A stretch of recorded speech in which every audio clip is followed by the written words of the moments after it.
السلام علیکم غامدی صاحب۔ وعلیکم السلام سر، لوگ اور تھوڑے سے لاگ ان ہو رہے ہیں تو میں اپنے ایک سوال سے ابتدا کرتا ہوں۔ ہم یہ جانتے ہیں کہ لالچ یا گریڈ جو ہوتی ہے یہ ایک بہت بری چیز ہوتی ہے، کہتے ہیں کہ لالچ بری بلا ہے، مگر ہم یہ بھی جانتے ہیں کہ اللہ تعالیٰ نے مال کمانے پر یا اس کے اچھے اصراف پر، اچھا پہننے پر، اچھا کھانے پر کوئی قدغن نہیں لگائی۔ تو وہ ایسی کون سی حد ہے جس کو ہم پار کریں تو خدا کی نظر میں لالچی کہلائیں گے؟ اور اس کے ساتھ یہ بھی بتائیے گا کہ ہم ایسی کیا تدابیر اختیار کر سکتے ہیں کہ اس بری بلا سے بچا جائے؟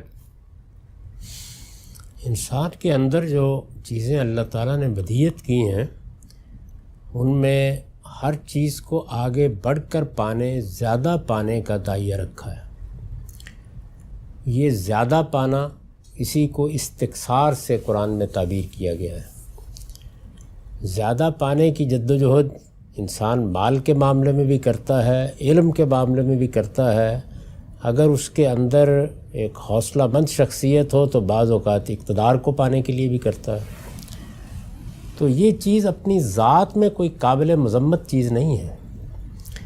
اسی کا ایک پہلو وہ ہے کہ جس میں لوگوں کو یہ ترغیب دی گئی ہے کہ جنت کو پانے کے لیے بھی وہ کم پر اکتفا نہ کریں بلکہ اعلیٰ سے اعلیٰ مرتبے تک پہنچنے کی جد و جہد کریں۔ خود قرآن مجید نے اس کے لیے جو لفظ استعمال کیا ہے وہ تنافس ہے، یعنی ایک دوڑ میں آپ ایک دوسرے سے آگے بڑھتے ہیں تو عربی زبان میں اس کو مسابقت یا تنافس ہی سے تعبیر کیا جاتا ہے۔ تو جنت کے بارے میں فرمایا ہے کہ وَفِي ذَلِكَ فَلْيَتَنَافَسِ الْمُتَنَافِسُونَ، یعنی وہ لوگ کہ جو ایک دوسرے سے دوڑ لگا کے آگے بڑھنا چاہتے ہیں وہ کوشش کریں کہ جنت کی دوڑ میں دوسروں سے آگے بڑھیں۔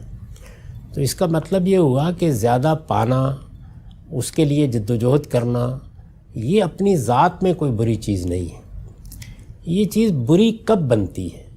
یہ اس وقت بری بنتی ہے جس وقت انسان کو جن اخلاقی اقدار کے ساتھ پیدا کیا گیا ہے ان کا لحاظ کیے بغیر وہ آگے بڑھنے کی جد و جہد کرتا ہے۔ تو پھر اس کے بعد یہ لالچ یا حرص یا اس نوعیت کے بعد برے الفاظ سے تعبیر کی جاتی ہے۔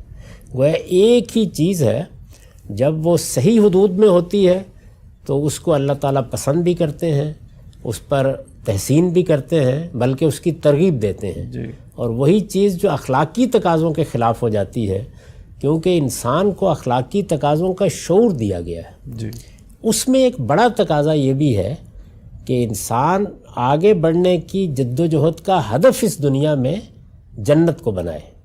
جنت کو ہدف بنانے کا مطلب کیا ہے؟ مطلب یہ ہے کہ اخلاق کی پاکیزگی کے ساتھ آگے بڑھے، یعنی خیر میں آگے بڑھنا، نیکی میں آگے بڑھنا، انفاق میں آگے بڑھنا، اسی طرح اللہ کے دین کی خدمت کرنے میں آگے بڑھنا، اپنے اعزاء اقربا رشتہ داروں کے حقوق ادا کرنے میں آگے بڑھنا۔ یہ ساری چیزیں بڑی مطلوب، بڑی محمود اور ہر لحاظ سے قابل تحسین ہے۔ لیکن اگر انسان دوسروں سے مال چھیننے میں آگے بڑھ رہا ہو، ان کی ٹانگیں کھینچنے میں آگے بڑھ رہا ہو، ان کو نقصان پہنچانے میں آگے بڑھ رہا ہو، یا یہ کہ جو کچھ اس کو مل گیا ہے اس پر شکر گزار ہو کے آگے بڑھنے کی بجائے ناشکری کے ساتھ آگے بڑھ رہا ہو، تو ایک ہی عمل جو اپنی ذات میں کوئی برا عمل نہیں تھا وہ پھر قابل مذمت ہو جاتا ہے۔ تو اس کو بیان کیا ہے دوسری جگہ، یعنی ایک جگہ یہ ترغیب دی ہے کہ آگے بڑھو، اور دوسری جگہ یہ کہا ہے کہ الہاکم التکاثر، ایک دوسرے سے آگے بڑھنے کی جد و جہد نے تمہیں ہلاک کر ڈالا۔ تو یہ دونوں چیزیں جو ہیں یہ اصل میں انسان کے اخلاقی وجود سے ماپی جاتی ہیں، یعنی اگر تو وہ اعلیٰ اخلاقیات کو سامنے رکھ کے آگے بڑھ رہا ہے تو محمود، اور اگر وہ اخلاق کے آلودہ پہلوؤں کو سامنے رکھ کے آگے بڑھ رہا ہے تو قابل مذمت۔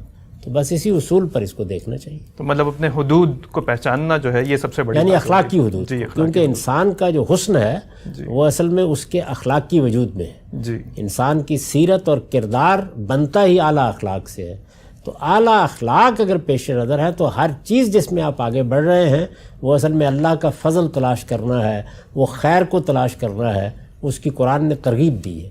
تو نہ دولت کوئی بری چیز ہے، نہ علم کوئی بری چیز ہے، نہ اقتدار کوئی بری چیز ہے، بڑھیے لیکن اخلاقی حدود کی سچی پاسداری کے ساتھ آگے بڑھیے۔ جی